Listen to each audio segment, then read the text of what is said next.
Welcome to 10, the Tenant Experience Network. I'm your host, David Abrams. In this episode, we are connecting with Michael Mintz, CEO and founder of MD Squared Property Group, a New York-based property management company for co-ops, condos, and rentals. In this episode, we will learn about Michael's journey to his current role, where he focuses on multifamily syndication, real estate consulting, and third-party property management. We will tap into his learning from early beginnings as a property manager and how he found his way to starting his own firm.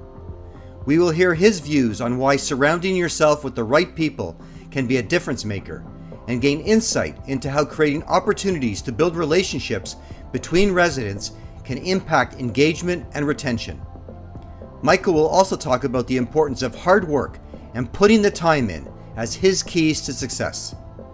We're excited to be sharing this podcast with you, so be sure to follow 10 so you never miss an episode of the Tenant Experience Network.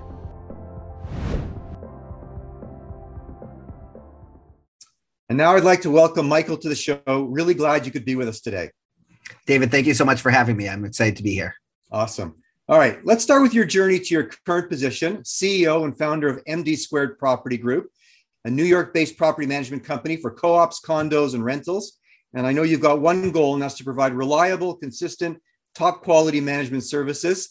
Tell me how you got started, walk me through that journey, and a little bit more about your current role. Yeah, definitely, David. So one thing that I would just add to that in terms of our goals is we definitely want to also try to implement technology where we can to improve the experience of residents and their clients. I went to the University of Maryland. At Maryland, I actually was studying engineering, computer engineering specifically. So I was doing a lot of coding and building of electrical circuits and whatnot. And I truthfully got kind of burnt out by it. So by my senior year, I had enough credits in economics to be able to kind of graduate and just go to work. So I figured, let me go do that. And I got a job with a developer in Northeast DC doing some affordable housing work.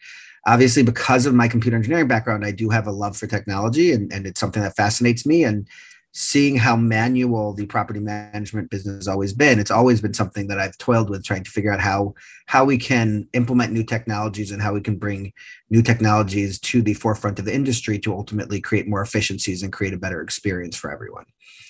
So went to the University of Maryland. Like I said, afterwards, went to work for a developer. This was in late 07, very late 07. Early 08, obviously, as we all know, the market was kind of completely crashing.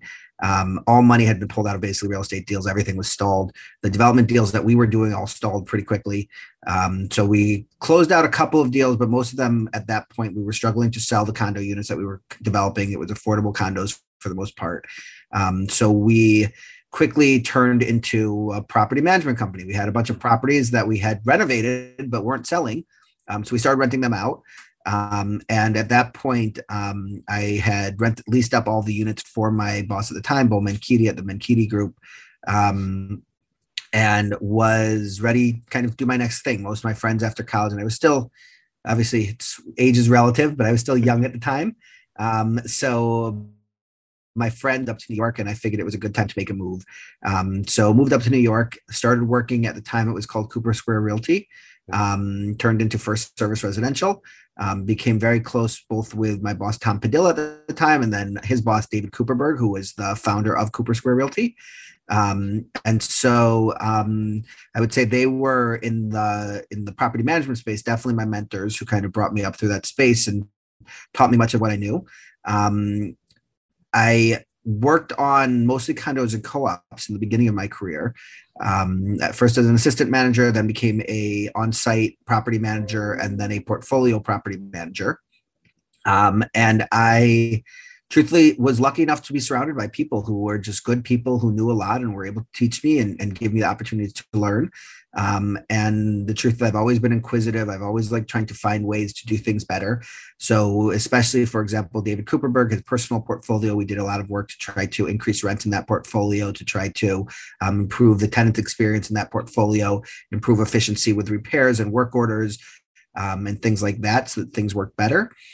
And then I actually had at some point started taking on with David's portfolio and others more rentals, and was lucky enough actually to have a boss, Robert Kleehammer, who I worked for at the time, who was, I believe he had worked for a while at HPD and then maybe DHCR, but extremely knowledgeable and educated about the laws specifically in New York City. So one of the unique things about New York City with multifamily property management is there are some really unique rent regulations in place that have very nuanced laws.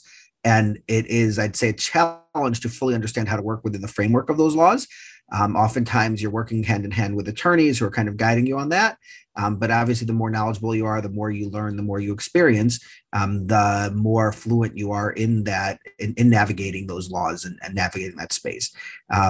So learned a lot from Bob, enjoyed that. And then in 2014, decided David Cooperberg, actually, who, like I said, was one of my mentors, he decided to retire. And he actually still, even in retirement, I would say is still one of my mentors, and definitely an inspiration to me. He definitely knows how to live a meaningful and eventful life in retirement. But when he decided he was going to retire, why stay in a corporate company? It's time for me to take my shot. I was actually 29 at the time also. So I figured, right, everyone starts thinking at that age, okay, I'm going to be 30 soon. If I want to take a shot at something, this is my time to do it. So left, started my own firm. We started off strictly doing third-party management. And actually alongside that also, we did quite a bit of angel investing in tech startups that allowed us to really implement some technology within our platform that traditionally we would not be able to afford. But because we were angel investors, we were able to effectively beta test it on our platform at no cost, which was amazing for us and our clients. Very smart move. So that worked out well. And then about 5 years ago, we also started syndicating some deals. So we started buying some properties ourselves. We're now, I'd say, so we manage in New York City now about 135 buildings. We have about 40 employees in New York City, but we've also expanded into Connecticut, expanded into Oklahoma. So we have a diversity of properties. We range from affordable Class C properties up to high-end new condo developments that are selling for many, many millions of dollars. So it's a pretty wide range of properties that we manage. We definitely still have, I'd say, a nuanced expertise in rent stabilization, doing rent stabilization diligence, helping people to understand their risks as they're getting into deals. But at the same point, at the same time, also because of that technology, I think we've developed a niche for boutique buildings that are looking for a very high-end resident experience, being able to provide that through technology to the residents in the buildings. Amazing. It's a great story. And, my next question is always around, why do you think you were so uniquely suited for the opportunity? What helped you to become successful? And often ask about mentors and, skills, colleagues, books you've read, but you already hinted at a number of people that have been very impactful on you personally, on your career. Just wondering what else you attribute to contribute, your success, and maybe a little bit more about some of those mentors. I think that's, I often tell young people that how important that is to establish those relationships, those networks, how much that can do for you long term. And it sounds like you saw that in the early days. 100%. So in terms of other things that I would say affected my success, hard work, obviously, hard work was huge. Even when I was at First Service, I would spend many nights till 12, 1 in the morning managing my properties and making sure things were done right. I was as a sole manager managing 38 properties at First Service when I left, which is just unheard of there in a corporate environment. But I would put the time in and do what I needed to do and keep the clients happy and make sure I was doing a good job for them. So for me, it was a amazing learning experience, but hard work was definitely a huge portion of it. Like you said, the people that you surround yourself by are often more important than you yourself, right? Like you have to be willing to put your work in. But at the same time, if you're surrounding yourself with the right people, they see that you're working hard. They see that you get it. And they see that your mindset is aligned with theirs. Oftentimes they're willing to step in and help you. It's amazing how generally generous people are with their time, with their relationships, with their willingness to help you. And for me, that was a big part of what made me feel comfortable to take the risk and open my own business. Right. The truth is, over the experience, there have been ups and downs. There's been some times where obviously there's disappointments, and there's sometimes where you have successes that you're extremely excited about. But I think, yeah, it's about the people that you surround yourself with, the people that you meet. One thing that I would have done differently is when I started in the career, I spent so much time in the office just working really hard. And Right. like I said, I think that's really important. That's what helps you learn, what helps you become really knowledgeable. I did not spend much time networking. It probably was not till I was probably about 27, 28 that I really started going out and spending a lot of time networking. Yeah. I would strongly encourage anyone who's starting off in any industry to figure out kind of where their interests are in the industry, well, whether it's philanthropic, whether it's just general industry organizations, but get involved, network, meet people. Those relationships really drive so much of our success. And so I would strongly encourage everyone, just build relationships.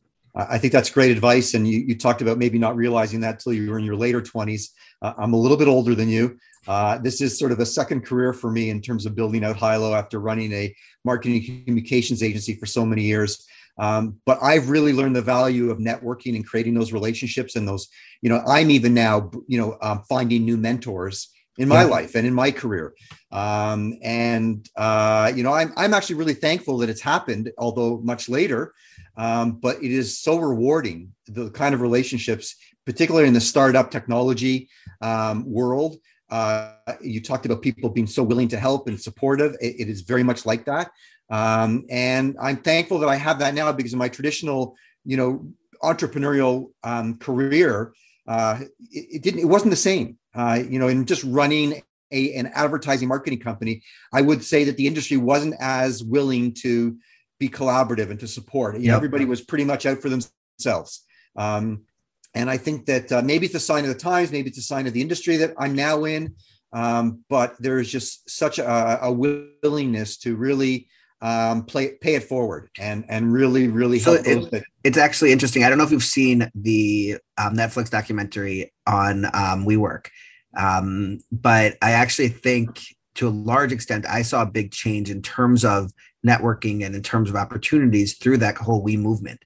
Right. And I think that it actually had a big influence on society because, and obviously there were smaller scales of this beforehand that were trying to create those collaborative work environments, collaborative entrepreneurship environments. But the kind of network that we created of people who were able to kind of lean on each other for help and for guidance and mentorship was just amazing. Obviously now post-pandemic, with the challenges that they've had and that some of these other co-working kind of companies have had, we'll see how that continues. And I think hopefully other people will fill that space.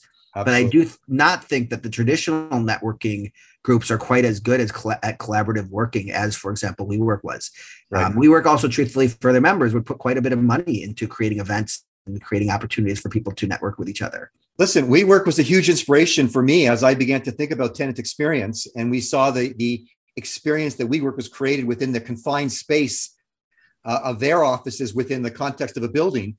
And then seeing, landlords kind of saying, geez, how do we get a little bit of that to permeate through the entire building? So that's right. Well, so David, it's actually really interesting because if you look at what WeWork did, right, it was small things that they did that had a huge impact. It wasn't things that they were doing that were substantially more costly than what other landlords were doing. There were some costs to it, but at least my belief is there were not substantial costs to most of the things. They were just doing a trendier build out. They were putting the beer tap in. They were creating public gathering spaces. They were trying to create more of a sense of community. And I think for a lot of us, especially, so like I said, I'm 36 now. I am on a bunch of online dating apps and things like that.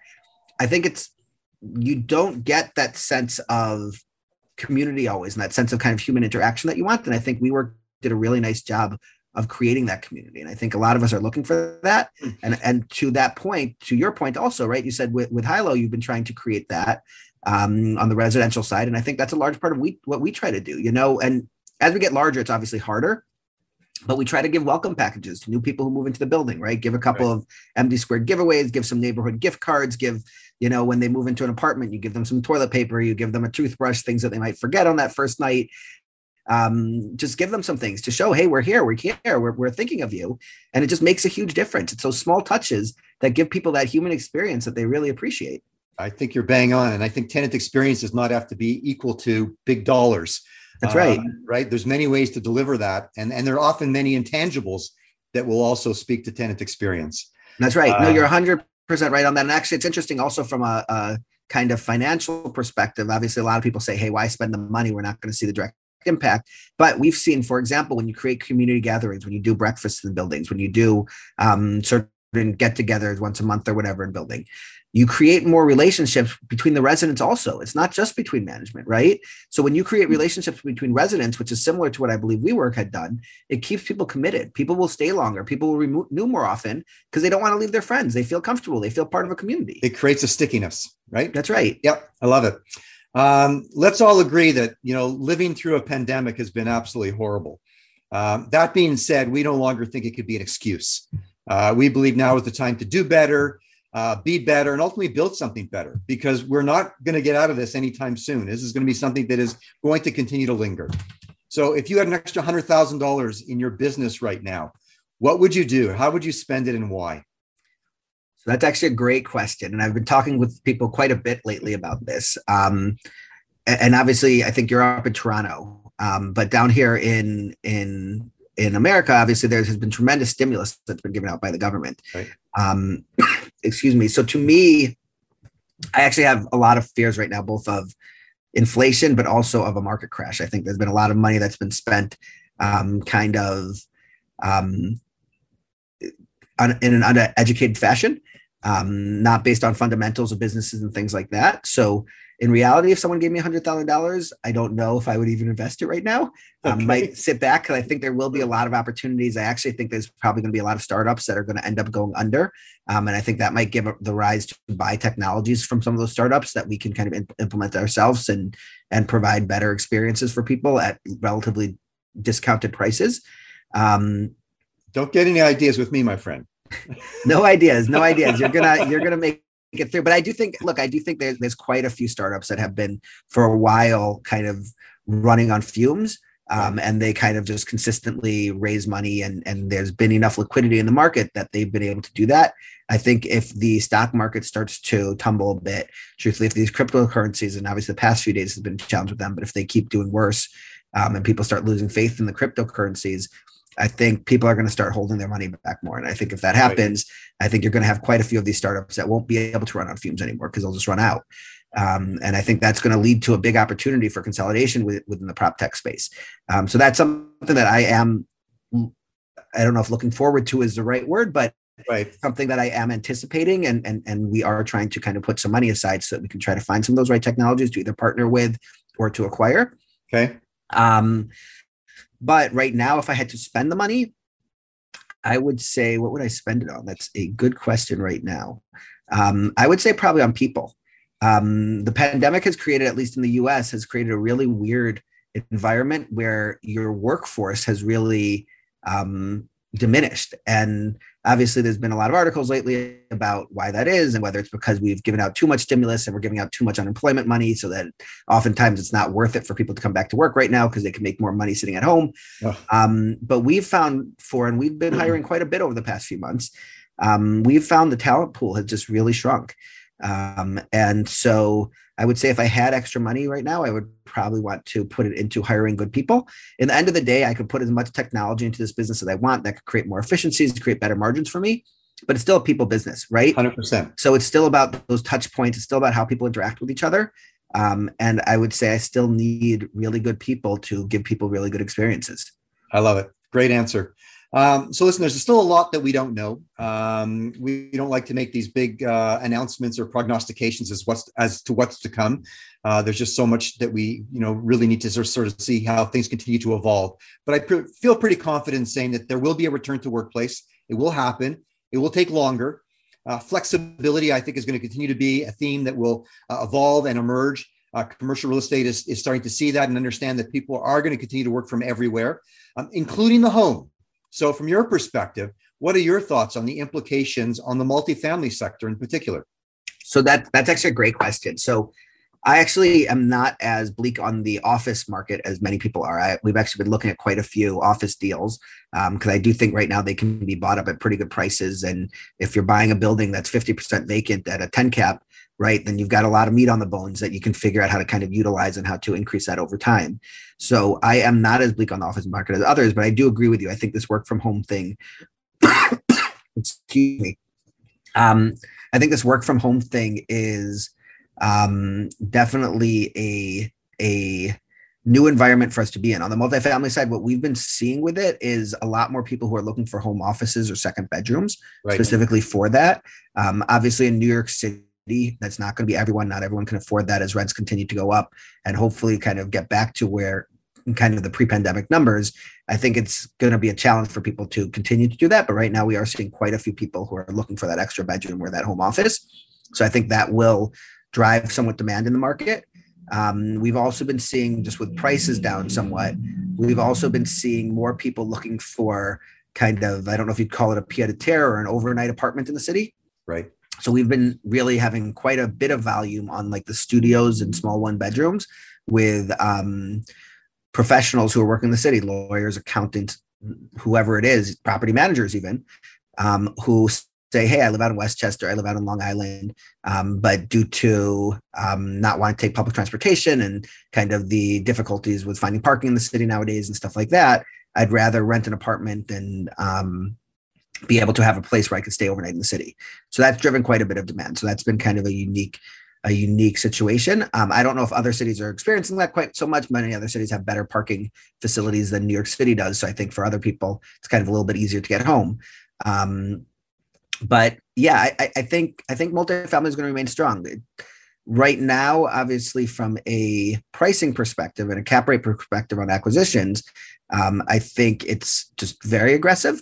So I do think there might be some pullback on that. I also do think once the market quasi stabilizes post-COVID, lenders at a certain point are going to start obviously foreclosing on owners who still can't afford to pay their mortgages.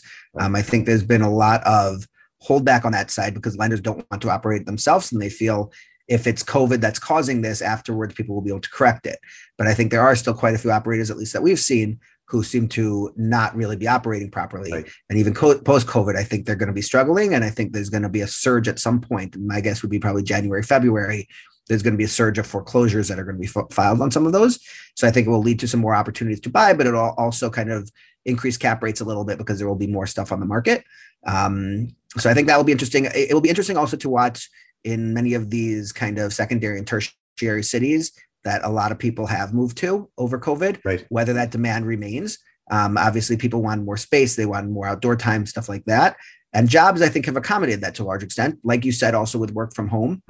Many people can work from home. I don't know. My opinion is that most people, I don't think, and there are portions of the population that does really enjoy working from home. I think a lot of people like working from home a couple days a week. I agree. But having to work from home every day, it's a lot for a lot of people. It's just too many distractions, too much stress.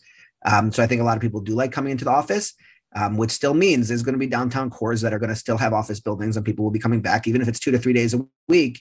Most companies, I don't think, are going to do hotel desks, right? Where kind of the desks are shared between people. I think most companies are still going to give people individual desks. So they'll still need, even if it's 2 to 3 days a week, they'll still need their desk and their space. So we'll see what happens. But I think there's a lot of interesting trends that we are going to watch, and we're going to see what unfolds. And obviously there's some bets that we're taking on those. I personally do believe that people are going to realize that, or they've already realized, and I think they're going to appreciate the lifestyles in many of these tertiary cities, just because it's much more affordable. I think it's a much better quality of life. So I think a lot of the people who did move out of the city are going to remain out of the city. Right. So I think those markets are going to remain strong because of that. I do think that I don't think they'll have growth at the same rate, but I do think they'll remain strong. So I think still cap rates are going to come up because they're not going to be growing at the same rate, but they'll remain strong environments. I do think that younger people are still going to move back to the cities. I think Miami, interestingly, and obviously Miami always has had a nice population, but Miami has had a real surge. And I think Miami, interestingly, I think has probably passed the tipping point where for college grads, it's going to be one of the top cities on people's lists. So I think that's a unique one that really has just gotten such a huge volume over COVID that now it's going to be a top city for people. It's also becoming a major destination for technology and for startups. That's right. And venture capital. Interesting. That's right. But I think, so I think during COVID, for whatever reason, people identified it as a good city to relocate to during COVID. And so because of that, companies have relocated there. You have a mass of people that are down there. And I think with that combination, it's going to make it that now it has the infrastructure to attract the young talent also in mass. So it's going to be competitive with LA, with New York, with Chicago. And previously Miami was kind of, I'd say, on the fringe of that. It wasn't really there. So I think that one's been an interesting one. So that market, I think, will remain strong in the long term. But I think it's going to just be interesting trends to watch. There were a lot of interesting perspectives you just shared on not only locations, but also on different markets, different segments of the industry, the whole work from home and how people and when people will come back. And many of those theories you shared, I'm in agreement with. And I think you actually, what struck me as I was listening, just a lot of common sense. So thank you for that. Like, it just really made sense. And I appreciate you sharing that for our listeners. So listen, let's take a short break and we will be right back. This episode of 10, the Tenant Experience Network, is proudly brought to you by HILO. HILO is a software solution used by building operators to attract tenants, boost revenues, and streamline operations by creating connected, engaged, and informed building communities. Building operators need to connect their tenants now more than ever before, recognizing that people will be working from everywhere, including the home, forever. Unlike apps that silo one building, the HILO Tenant Experience Network is the only solution that connects people to their building community, network, and city where they work, live, or visit. To learn more about HILO, visit hiloapp.com. We're back with Michael Mintz, CEO and founder of MD Squared. Thanks, Michael. Thanks, David. So the CR industry, I believe, is moving faster and faster towards recognizing that their core business is not really about building ownership, but rather it's about creating the best customer experience for their tenants or their residents. I suspect you've been there and you've been on this line of thinking for quite some time. So can you share your thinking around how we will deliver the best tenant experience in 2021 and beyond? That's a great question. So I do definitely agree with you. Tenant experience obviously is really important. Obviously, location is still key to any real estate, but tenant experience is where you're really adding value, right? It's become not just renovations, it's become the value add that you kind of include with that. That's a good question. So everyone was on this amenity race, right? That has been happening for many years, where it's like, what more amenities could I add? First started with residential, right? Then kind of moved into commercial, and everyone was like, let's add more gyms, let's add more shower rooms so that people can bike to work. Let's add massage rooms. Let's add wellness rooms. There's just so many things that have been added to both commercial and residential buildings. I do think some of that may be scaled back somewhat. I don't know if people want in the workplace as much anymore. For example, gyms and things like that. I think with COVID, that might concern some people. Now, I guess just stepping back from that for 1 second, people forget things relatively quickly. So also let's see in 6 months or a year what happens. But I think, I think over this year, I think we will probably see a scale back of those amenities within buildings. I think a lot of new designs are going to probably have more outdoor space, right. Which I think for offices is huge. Also, private outdoor space is huge. And that has not been traditionally very common in office buildings. And generally, you kind of just build the box to the maximum capacity you can. Mm-hmm. But I think more setbacks and whatnot in new office buildings is going to be something that people are going to be looking for. I know we're looking for new office space, and that's a specific thing that we have had on our radar, that we would love some private outdoor space. I know many of the new construction, even years ago, have started putting public outdoor space where you have kind of the lounge floors and there's some shared outdoor space over there. But I think the private outdoor space is something people are definitely going to be looking for.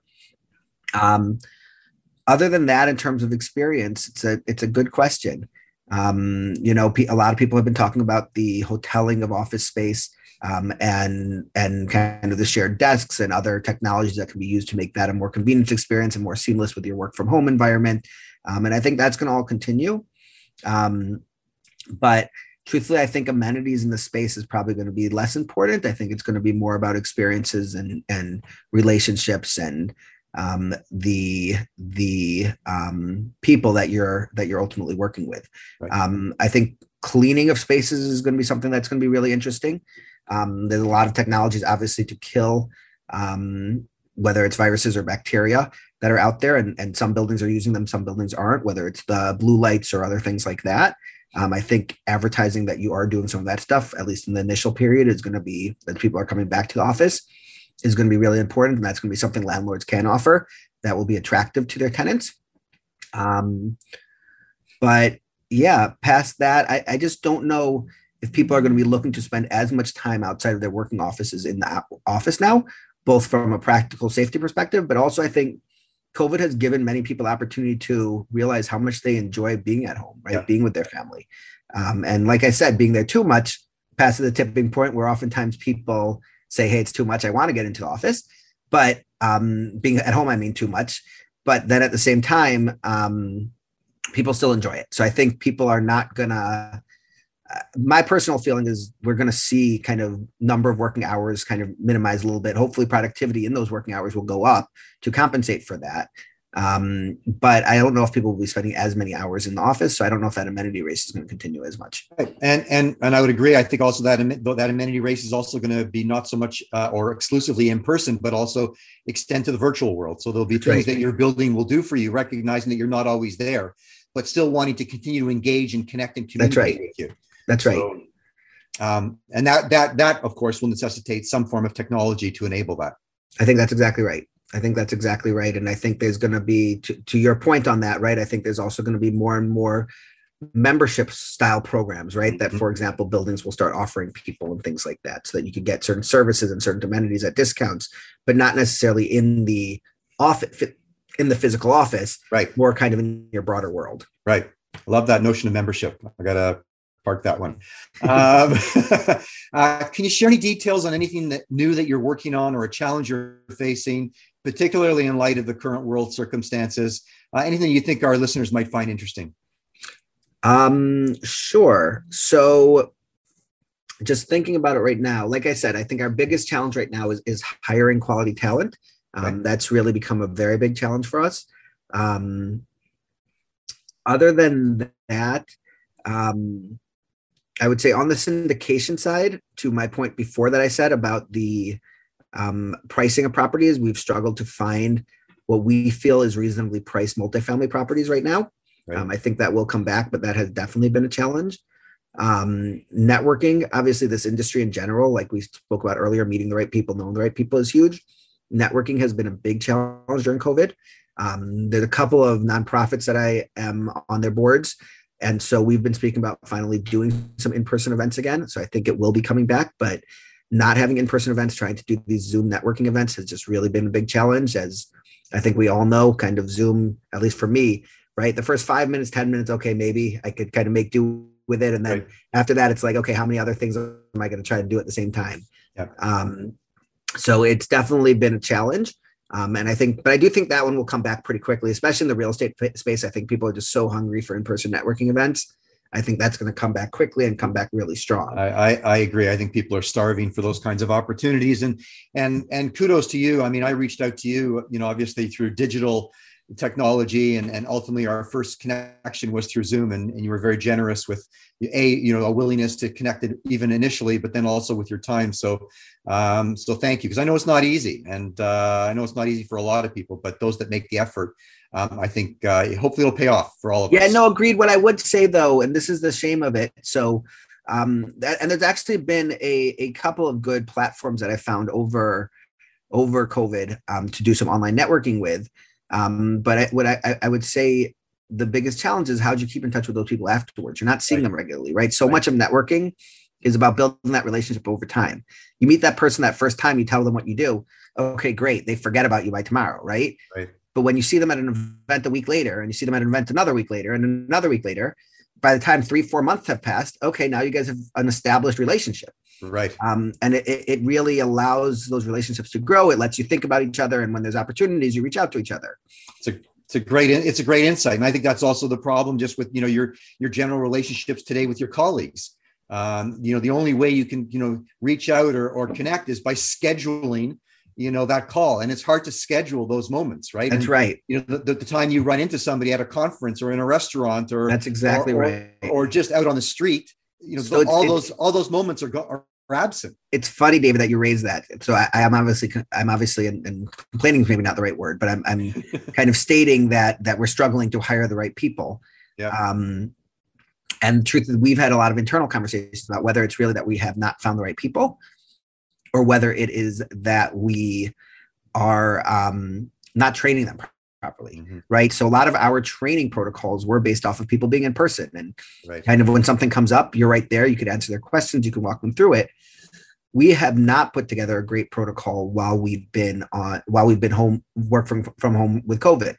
Right. We now have people coming back to the office. I'd say about half our office is back in. So with our office back in, hopefully we do get a realization of whether it's just our training or it's the people. Right. But it's definitely been a challenge. It's been a big challenge. Yeah. Our closing speed round. If you could have one superpower, what would it be? One superpower. If I could have one superpower, I would. That's a good one. I would probably create time travel so that I can go back in time and change things. I do think at the end of this year's series of shows, when we tally sort of the answers to some of these questions, in particular that one, I think time travel has been number one so far. Okay, good. I'm on pace. These days, it seems like giving the popular answers is the right thing to do. So no, I'm just saying, I think that time travel truly speaks to the world we're living in. I think we'd all like a little bit of that. When you can travel to that end, what country would you like to travel to first, and why? Okay, so that's a very valid question. I have not probably been as COVID safe as I should have been. The truth is I've tried to take the right precautions during COVID. So I make sure I wear masks and wipe down my seats and on the airplane and stuff, but I've been traveling quite a bit during COVID. I have actually mostly traveled throughout the US, have not gone to other countries yet. I am supposed to be going early June with my sister. Actually, we're supposed to be going on an RV trip in Alaska. So we're flying up to Alaska. So obviously still the US, but kind of a different part of the US. Right. So that I'm excited about. Going to Morocco in July with a friend. Right. So that should be pretty neat. And then going to Israel in August, hopefully. So I'd say those are kind of right now the top of my list, just because I booked those. Funny enough, during COVID, and I'm kind of the type of person that always likes good deals. So during COVID, I definitely was looking out for good flights and good hotel deals and things like that. Obviously with the change waivers that are in place with most of the major airlines, there was minimal risk because I book it and then I just get the money back to go and book something else if it doesn't work out. And unfortunately, I have had to cancel quite a few. I was supposed to go to Ireland for St. Paddy's Day that I ended up having to cancel with all of this. Was supposed to go to Paris for a weekend. But it was amazing. In the beginning of COVID, you would look for these flights.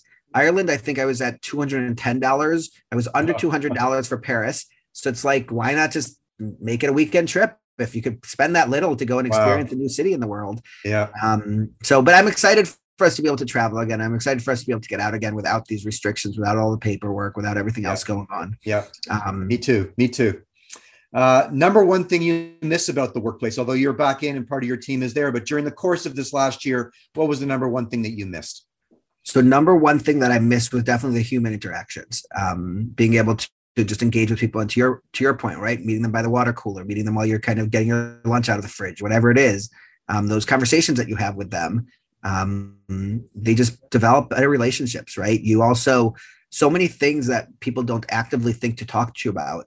When you're in those situations, all of a sudden they come up, and it gives you the opportunity to mentor people. It gives you the opportunity to, frankly, fix potential problems before they happen. There's just so many positives about that. And unfortunately, during COVID, a lot of that just didn't happen. I agree. Okay, last question. Favorite recent TV or streaming movie or series that you've watched? So I'll tell you, I don't watch that much TV. Unfortunately, I don't have time. I actually love TV and movies, but timing wise, that's been a challenge. Okay. I'm actually very excited.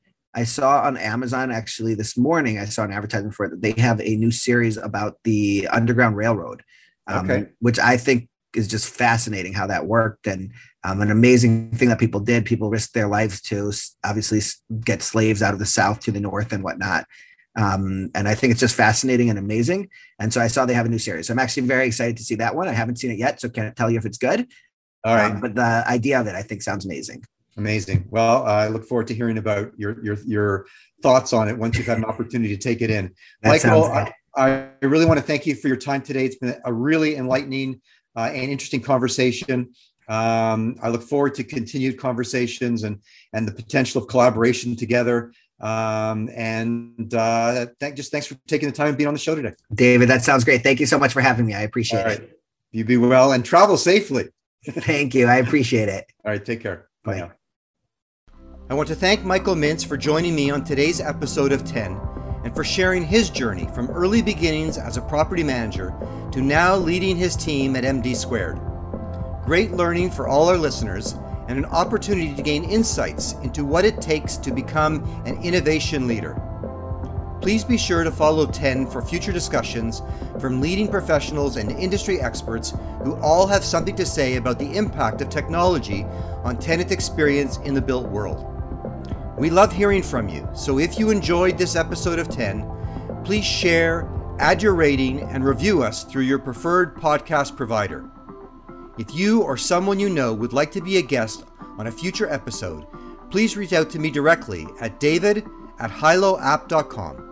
And until our next episode, I wish you all continued success in building community where you work and live. Thank you.